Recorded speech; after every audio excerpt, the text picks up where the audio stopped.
And now, you're tuned into Tampa Bay's RBLR Sports.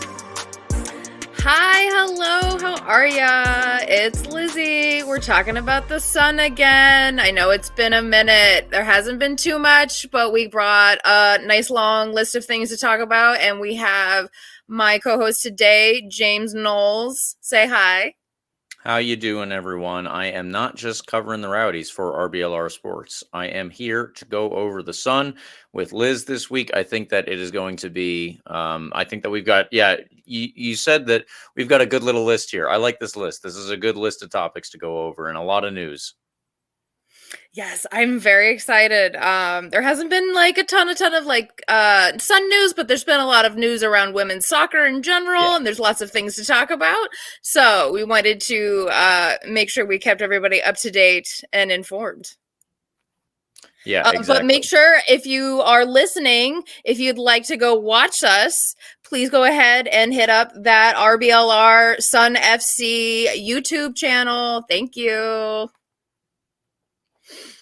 Okay, so James, what qualifies you to talk about women's soccer as a man?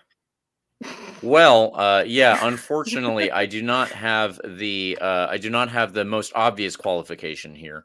But I have been watching a ton of women's soccer recently, especially with my wife, and just for the Sun specifically, we are already not season ticket holders because those aren't out yet. But I guess what we have is the deposit.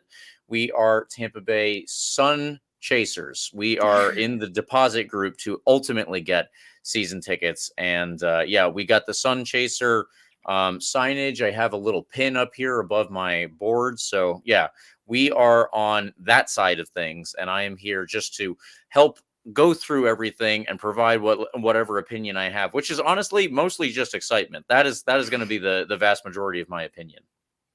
And you know what? We love it, and I'm here for it. And if you don't already know, becoming a Sun Chaser, it's a measly $24, and it will guarantee you first choice spot of a season ticket holder seats. They're going to have some really cool stuff. I know they were talking about, this is sort of part of the groundbreaking, but they're talking about they're going to try and I think get one of those crazy virtual headsets so that you can like visualize your spot in the stadium, so where you want to pick it and stuff. So Nice. Make sure you put in that season ticket holder deposit, become a Sun Chaser.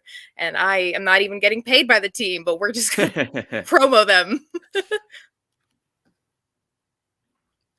So cool. So I guess the biggest news coming out for the Sun right now is we did get a new assistant coach. It's Eric Light, I think is how you say his last name. I apologize if I'm saying it wrong. He was the former assistant coach at USF, so that makes perfect sense. He would be coming along as like a package deal with Coach Jill Brown, who is super nice. I met her at the groundbreaking. Very excited. Do you know anything about USF soccer at all? I have to admit, I don't know a lot about it. I haven't been paying attention to college women's soccer as much as I should be. Well, I do watch college soccer. I don't watch as much specifically of USF. I guess the USF is not, the one that I guess returns the most players into pros. But obviously, Denise Schulte-Brown has, such a good record for USF. It only makes sense that she would end up being the coach here. And if her assistant, who was working with her, I guess it says the past 4 years at USF, if she wants to bring him along, then it kind of makes sense in my eyes that would be a perfect addition to the coaching staff for the team here. I don't know how many players they have the budget for, or excuse me, how many coaches they have the budget for, because I'm sure, if you go up the chain to, let's say, a Man United, a Chelsea, they might have as many coaches as an NFL team, but I'm not sure exactly how many the Tampa Bay Sun are working with. You're obviously going to have an assistant coach, and if he can provide everything that he was doing for her at USF in, this same capacity here for the Sun, then I think that will work out well. And I'm excited to, hopefully get to speak to them with the RBLR Sun background and get some more information from both of them about what, this team is going to turn into when we actually have players to work with. Yeah, for sure. I did see when they posted some job opportunities. I know they were also looking for a goalkeeping coach, so we know they're definitely going to add at least one of those. Yeah. I like you said, that's a great question to see if they are going to add any more staff, how much staff they have money for. But it sounds like they are in a good track, like you said. Yeah, exactly. One of the other exciting things in Tampa Bay is the USLW League tweeted about Madison Cox, who has played for the W League in the past and currently plays for the Puerto Rico national team. I don't know if we can post like a link to that somewhere or something, but it is a beautiful, beautiful header. And it definitely points to maybe we're looking at her, trying to bring her home, because I believe right now she is super far away in like a can't remember. Hold on. She's in I think it like was a team in Cyprus that she was moving to. yeah, okay. And see, I have a Florida education. I don't even know where Cyprus is. Yeah, well, we did interview her before the Gold Cup, before they even knew that they were going to the Gold Cup. They had to play their game against Haiti to get in. And, she was obviously very generous with her time, but we got a really good background on what it was like to play for the Puerto Rican national team and a little bit of her background at the club level. The real bit of news here, because you and I, we're soccer fans. One of the biggest things that comes with being a soccer fan is how much we love transfer speculation, how much we love talking about rumors, who's going to be signing up where, who could come in and who could sign, for how long. So when they were interacting with her with the goal she scored for Puerto Rico on Twitter, it kind of just sent a couple little feelers up in the air for me. I was like, oh, okay, is something going on there? Maybe they are looking at her. She is obviously a Tampa Bay native. That would be pretty cool if she came back and played for the Tampa Bay Sun. But yeah, that was the fun thing for me, because I love rumors. I think it's one of the most engaging parts of being a fan for the sport. So if we can get some rumors going, let's just start it here. There's obviously nothing official. We don't know anything like that, but I really don't mind us just being the Madison Cox rumor hour for at least a minute and a half, let's say. Hell yeah, I'm all for it. And honestly, the way she was playing, I would be very happy to watch her over at Blake High School for sure. Yeah. And speaking of Blake High School, the stadium groundbreaking was like February 11th or 12th, can't remember the exact date. But it was just a small little gathering that they had. They invited some news crew. I was invited as the Heat Wave supporter group president, head, whatever the heck. I don't know. I was the crazy person to start it. And we'll talk about that later. But they talked about how they're going to add more seating, make it at least 5,000 capacity, because that is the minimum. Going to add FIFA approved turf. And moving on to then creating a permanent stadium. But I have to say, the amount of people that were there was very cool to see. All the news crews that were excited to be there, all the team management that was there. They had students from Blake High School there performing in the marching band, and they had the Blake High School principal speak as well and talk about how excited he is for these updates to the stadium. And I love that they're just putting something back into the community. Like it sounds really silly, but it goes back to like my Girl Scout roots, where it's leave something better than what you left it. So I'm a fan. Yeah. That's very cool. Yeah, I like that. I definitely think that that's something that they're doing here, because obviously, I mean, however much money they're putting into this, I think it was so yeah, $6 million are going into upgrades at this stadium. I think that you could say that you're definitely leaving something better there. But the whole reason that they're doing this is because to get Division One sanctioning, obviously there are several hurdles that any league will have to go through, and I believe that all the teams that the USL announced will be a part of this original and inaugural league, or inaugural season of the league, I should say. They will have to meet all of those hurdles to be able to continue to maintain that Division One sanctioning. So one of the first ones is having at least 5,000 people in the stadium. That is the capacity. And Blake High School, as much as I think it is a pretty good location, actually, in terms of, getting people to a game, because it is right off the highway there. But Yeah. you need to get the stadium up to 5,000 people.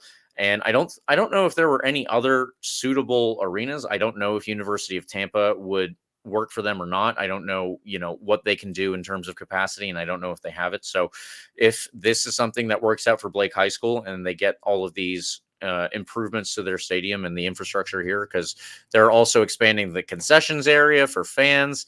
They're adding fan zones for family activities before the game. And this is one thing that's really big for the school itself: upgraded locker room facilities. I mean, if you think about Oh, a wow, lot of good yeah. things that are a lot of professionalism, one of the big things that people will talk about is playing in, I guess, rinky dink arenas when they're younger, and then growing older and hopefully getting something a little bit better.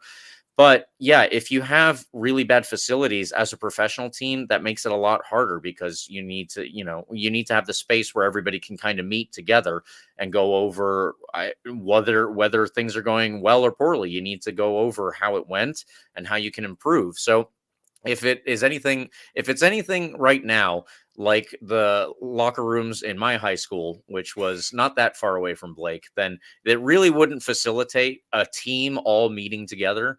I will just say that much. But yeah, if they can give themselves a good locker room for the future, then they will also obviously do that for all the students who attend Blake High School along the way. And I think that that's really cool.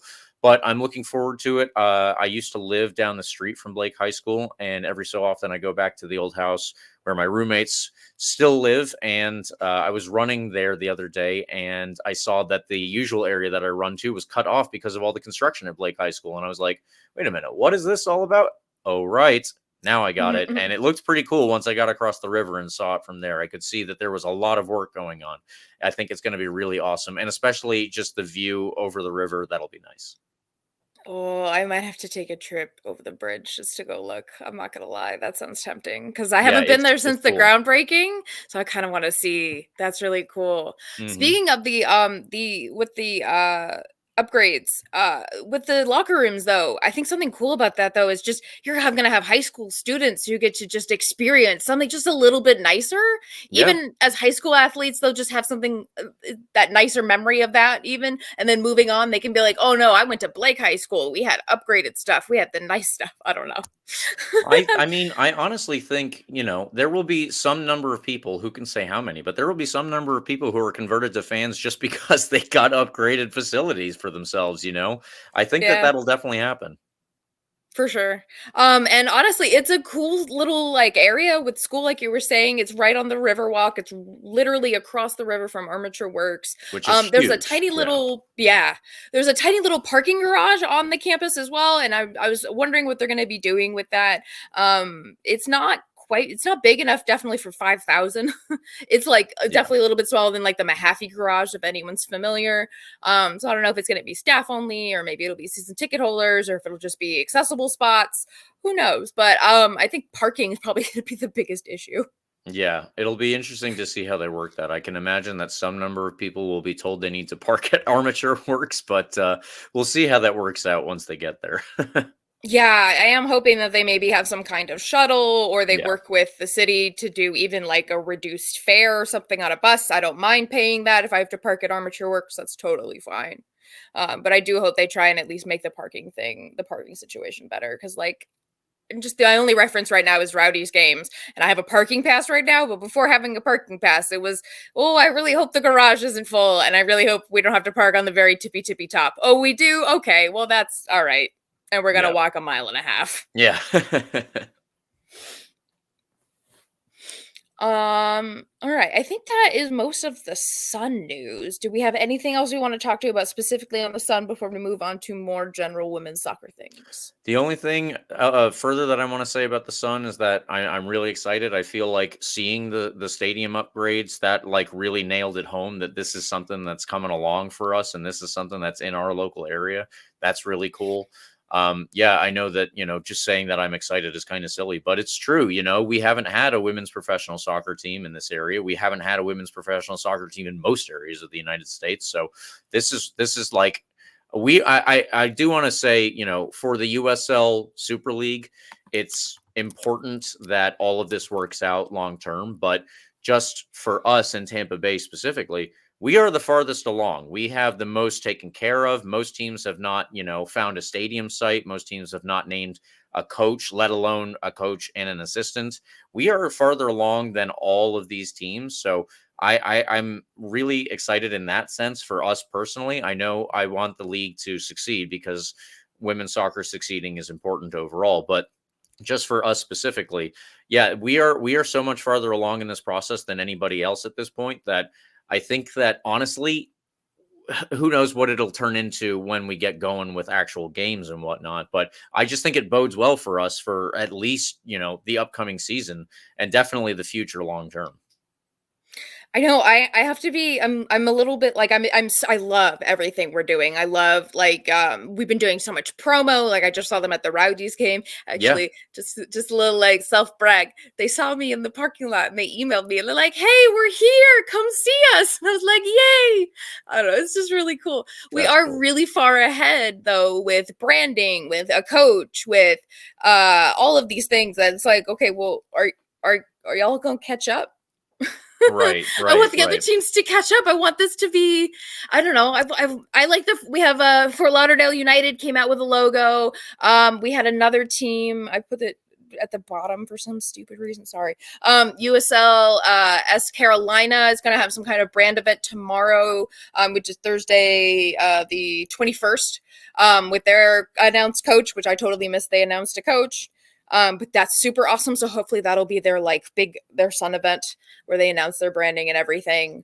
But I echo you when it's like I'm just really excited. Like I went to the I think I mentioned this in the last podcast, but I went to the women's national team game and I just kind of stood there for a minute and I was like, this is what it's gonna be like. Yeah, yeah, exactly, And I got exactly. chills and I was like, ooh. Ooh, and it's hard too because I look at Tampa Bay and I'm like, I know we're gonna do okay. I just want the league to live. There's been Yeah, so many iterations of women's leagues that have not made it and they've come back. But man, I gotta say, I'm putting a lot of my heart into the Sun right now. yeah. Same for me. Same for me. Okay, so women's national team has done some interesting things lately, that's for sure. The Gold Cup, which I have to say, I started off watching them and being like, "Oh my God, we're gonna play Colombia and we're gonna get trounced. Oh my God, we're gonna play Canada, we're gonna get trounced," and then we go and we win the whole thing. Like that was crazy. And I know that sounds 2019. Lizzie would have been like, "What are you talking about? Of course we're going to win all of the things."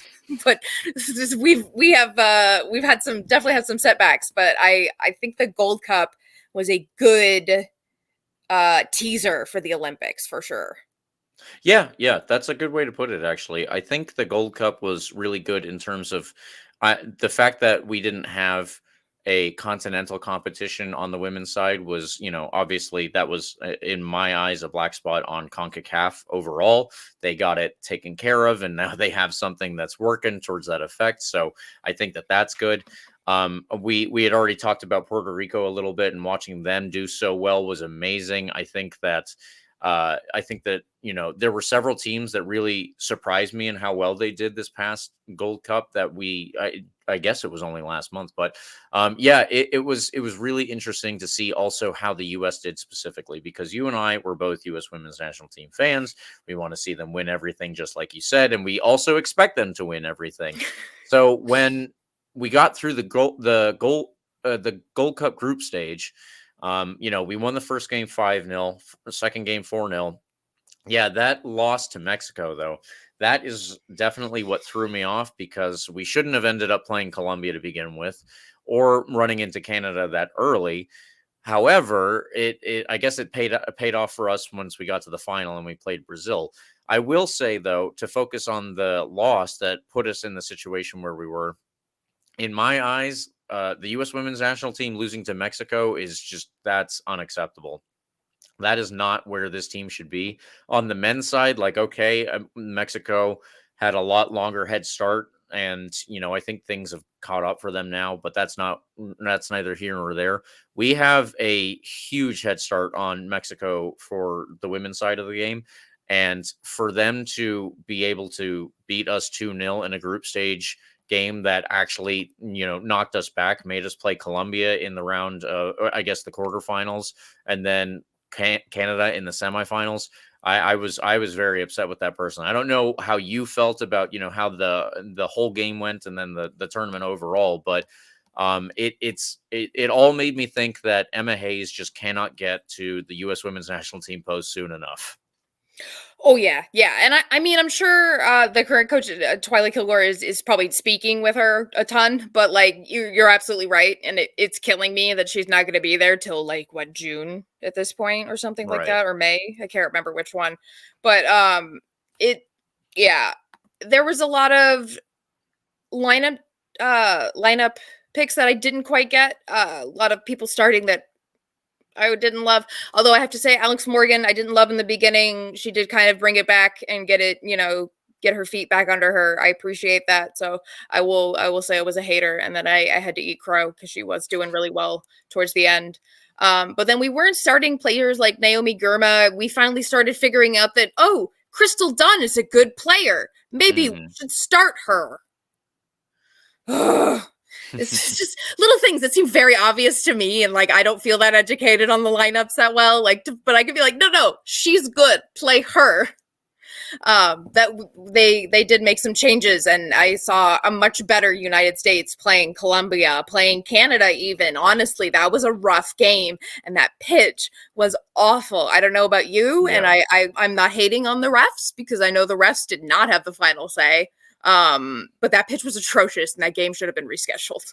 That ball did not run, Yeah. and people were comparing it to, and of course, I've forgotten the name. What game? It was some men's national team game that was also really atrocious. And I went back and I looked at that game, and it was not as bad. Yeah, I don't it was definitely something like you said that probably should never have happened, and we're not sure which person made the opinion or made the decision that the game needed to go on, but it was certainly someone within CONCACAF. So yeah, I don't know. I've seen games where people are like, complaining about the weather, and that's sometimes it's snow, sometimes it's rain, but I really think that this one was something that put people put people in danger with, the amount of water that was on the field.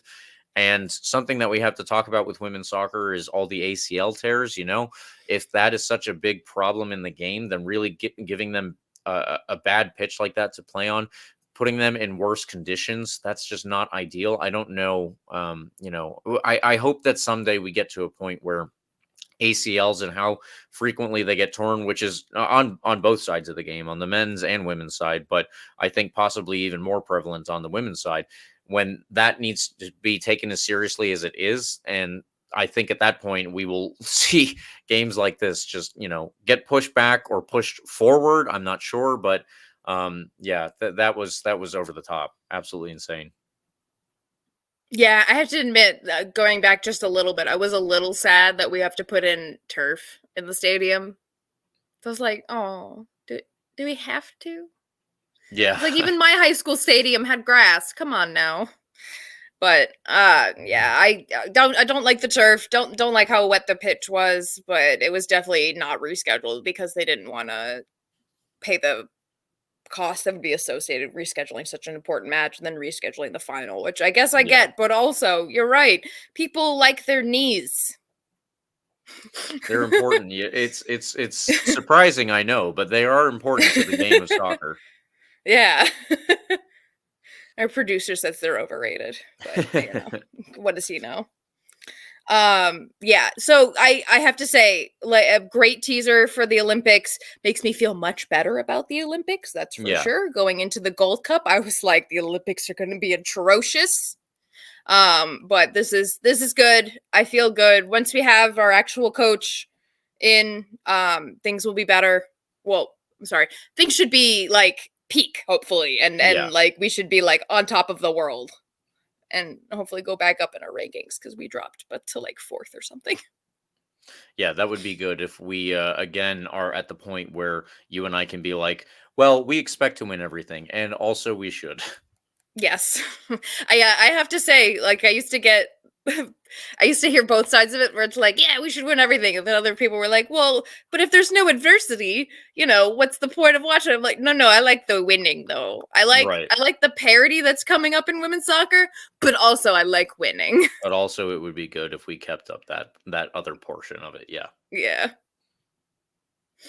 So then the other one of the other big things announced was the W Champions Cup. This is Wait, very interesting for us, I would say. Yeah, okay, so you seem to know more about this than I do because I will fully admit I cannot keep up with the amount of tournaments there are Yeah. and all of the names that sound exactly the same yet somehow different. Yeah, that's Um fair. yeah, so I apologize that I'm not a good I'm not better educated on this or the new NWSL Liga MX Femenil Summer Cup, which is what a name. Yeah. But if you'd like to talk about the Champions Cup, what you think about it? Well, yeah, so the Champions Cup, as far as I'm aware, obviously in Europe there is the Champions League, and now there is the Women's Champions League, which is gaining a lot more importance and a lot more support. That's what we all prefer. And over here in North America, we obviously had a Champions League that has now been called the Champions. Yeah, I think believe the Champions Cup, but now so they're adding a Women's Champions League, so a W Champions Cup, and it's interesting that we are getting the women's version of the Champions League over here because again, that's something that's long overdue. There are going to be a number of teams that come from the NWSL. There are going to be a number of teams that come from the Liga MX Femenil. And then there are going to be some number of other teams from different places where I don't know exactly how established the women's leagues are. I think that some of them are a little more, recent. But Canada, still, there is, as far as I'm aware, some plan to get a fully professional women's league lined up. I don't know if that's supposed to start in 2025, but once it does, then I'm assuming they will also have a good amount of money and a good amount of resources to put into everything. So you want to get all of these clubs playing together, and yeah, it will. I think that it's going to be really cool. They have an actually pretty nice format where they have two groups of five once they get through the preliminary qualifications and everything like that, and then it'll whittle itself down into a final. But the interesting thing is that obviously right now NWSL is the top tier women's soccer league in America. Liga MX Femenil is the top in Mexico, but the USL Super League is also going to be top division. So if we are also top tier, what does that mean for any of our teams qualifying for this competition? At this point, I don't know. At this point, I don't know how much CONCACAF is taking that into consideration. Um, I believe that they will kind of have to because of the quality that we are likely to have on the field in the USL Super League. It's still going to be, more than likely, it's still going to be better than whichever amateur team might qualify from Canada, let's say, or what have you there. But I don't know what it will mean for us in the USL Super League down the line. That's what is really interesting to me. Is once we have a champion, which will be May of 2025, I guess. Are they going to be in the running for the next W Champions Cup that's coming up for that year? I'm really not sure. Another interesting wrinkle to this, though, is the NWSL and Liga MX Femenil Summer Cup that you had mentioned, because MLS on the men's side has formed a partnership with Liga MX on the men's side to create this Leagues Cup, which is just made up whole cloth. One day, here's this new tournament. All right, now you're all gonna show up to these games. So I guess the NWSL and Liga MX Femenil are doing that as well, and in the meantime, it kind of makes me wonder if, NWSL is trying to box out the USL a little bit. But this is, again, we just did speculation earlier. That was more about transfer speculation. But this is about speculation for the future and what NWSL and USL are going to do in terms of competing with each other, because I don't know at this point. It's all very confusing about where exactly we fall into these equations. But, we don't even get started until August as a USL Super League team. So yeah, Lizzie, I don't know if you have any if you have any of your own speculation or if you have any ideas that you've seen, but it's really weird to me that we have to fit ourselves into this somehow, and I'm not sure exactly what that will entail down the line. Yeah, it's you're right. It's gonna be weird. I'm excited to make US soccer uncomfortable and try to Yeah. figure out because they have to deal with us now. We got Division One status. Good luck. Um, so I don't. have a mixed opinions about U.S. soccer, as most people do, and what they've done with women's soccer and stuff. But I am excited that we have something that's rivaling the NWSL. We are going to get a crap ton of players that are going to be phenomenal. And I'm biased, obviously, but I think the Sun are just going to be so freaking good. And I think the Champions Cup could be something we could shoot for. Like it could be something within reach. I don't feel like I'm being too out there or too I don't know, eccentric to say that. I don't know if that's the right word. No, I don't think I don't think that is at all out of the realm of possibility on this one. I think that we are That's going the to have phrase. I think that we are going to have, we might not have players at the same level right now of, the US women's national team players that we were just talking about. Down the Yeah. line, who can say? But also, we are still going to have good players. There are so many talented players that are not playing in the NWSL because the NWSL is a very high level. That's where most of our national team players come from. There are a lot of players who, can play for the Jamaican national team, the Panamanian national team, what have you.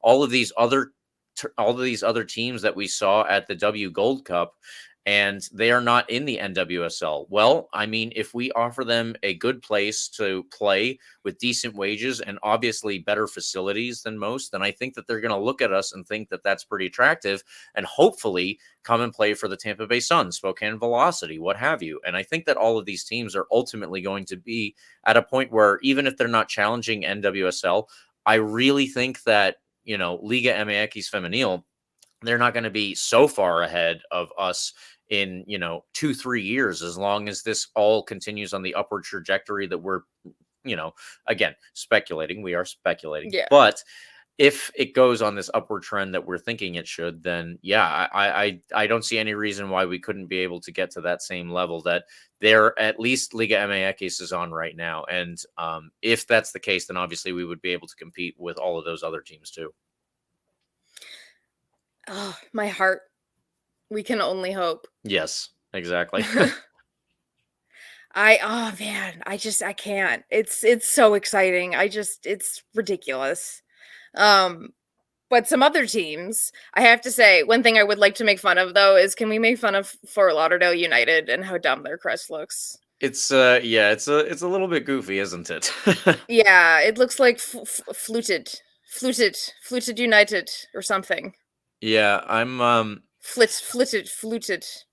it seems to me, I don't know if this is something that you saw, but I saw Bay FC in the NWSL. They obviously got their new crest recently, and they've put their first team together, which is actually quite impressive. But it seems like they went for maybe like a baseball lettering in their crest, and I don't know if Fort Lauderdale United, which is a mouthful in and of itself, I don't know if they saw that crest and they were like, okay, let's do the same thing. But yeah, You're I don't right. know. It does scream baseball. Yeah, a little bit. So I don't Yeah. know. It just seems a little weird, but I'm just happy, I guess, that the team that is supposed to be our rival is as far along as they are to have, Yeah. I believe they also have a coach. Yes, they have a head coach, Tyrone Mears, formerly in the Premier League over in England. Ooh. But yeah, Tyrone Mears will be leading Fluted in Fort Lauderdale, as we said. And they also actually have right now, they have a stadium lined up. So that's positive. That's something that we need, right? Very cool. Yes. I love hearing this. This is good. This is really awesome. Oh man. I cannot understate how excited I am for this team and how much I can't wait for women's professional soccer. Yeah. Man. And speaking of, if you love it, you should join the Heat Wave, which is the first supporters group for the Tampa Bay Sun FC. We are the Heatwave _ it's all one word and then an underscore. Don't come for me. Heatwave is a very common name and there's a lot of handles that were taken. So I took what I could. It's that on Instagram. I believe it's that on Twitter as well, but I'm trying to be more active on Instagram. And we do have a pretty active Discord. Lots of people are very excited in the Discord. People are coming up with chants. We had someone come up with a logo. Like they were just like, oh, I'm bored. I'll make you a logo. And then someone else was like, oh, I need a side project. I'll work on your website. I was like, oh, I can't with how nice people are. So we have a logo. It's super awesome. It is endorsed by Christina Uncle. Not to brag or anything, but she was at the most recent Tampa Bay Rowdies game. Bragging. Yeah, no, absolutely. I'm totally bragging.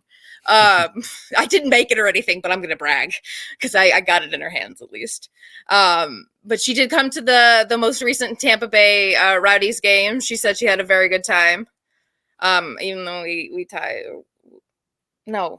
No, we tied. Hold on. I was like, no, we didn't lose. Hold on. This has been a long time. And you know what? They haven't posted a replay of that game. That's why I don't remember.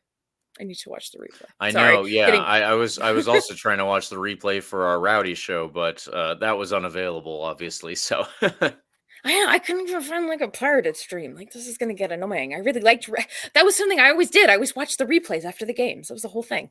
Sorry, I didn't mean to get super off topic there. But again, follow the Heatwave on Instagram, please and thank you. Come be a part of the craziest supporters group for the coolest women's soccer team in the world. Yeah. And then also go ahead. Oh no, and also make sure you follow RBLR Sun on Instagram as well. We will be posting many, many things. I posted a couple of things from the groundbreaking, but as we have more information, we will be keeping that updated.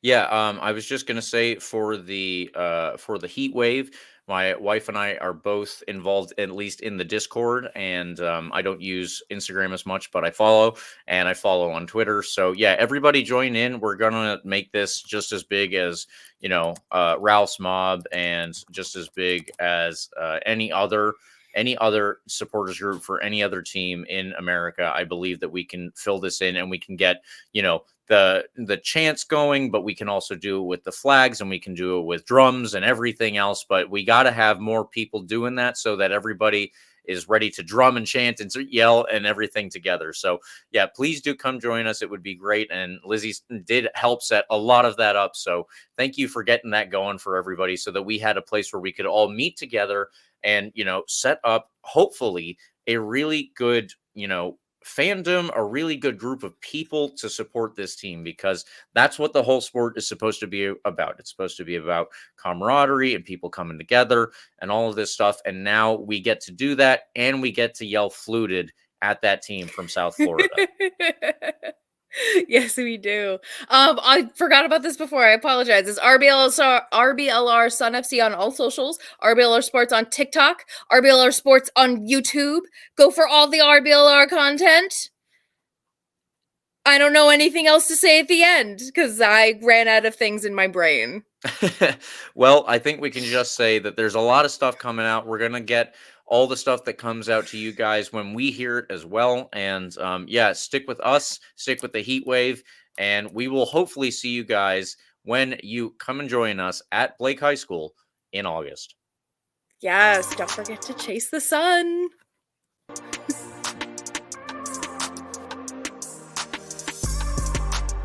Thank you for tuning into this presentation by RBLR Sports. On your way out of the stadium, please remember to like and subscribe.